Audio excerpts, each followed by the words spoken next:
ଆହୁରି 3 ଦିନ ଅସହ୍ୟ ତାତି, ଦିନକୁ ଦିନ ବଢିବ ଖରାର ପ୍ରକୋପ। 3 ଦିନ ଯାଏ ଆକାଶରୁ ନିଆଁ ବର୍ଷା ହେବ, ଏ ନେଇ ସତର୍କତା ଜାରି କରିଛି ଆଞ୍ଚଳିକ ପାଣିପାଗ ବିଭାଗ। ଏବେ ରାଜ୍ୟରେ ଜାରି ରହିଛି ଗ୍ରୀଷ୍ମ ପ୍ରବାହ।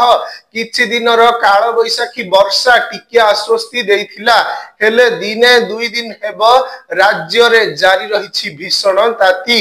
ଦିନକୁ ଦିନ ପାରଦ ବଢୁଛି, ଆଉ ଖରାର ତେଜ ମଧ୍ୟ ପ୍ରଖର ହେଉଛି।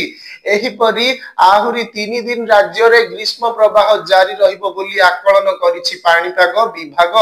ଏହା ସହ ଅନୁଭୂତ ହେବ ଅସହ୍ୟ ଗରମ ଓ ଗୁଳୁଗୁଳି। ତା ସହ 2 ଦିନ ଯାଏ ସିଭିୟର ହିଟ୍ ୱେଭ୍ ନେଇ ସତର୍କତା ଜାରି କରାଯାଇଛି।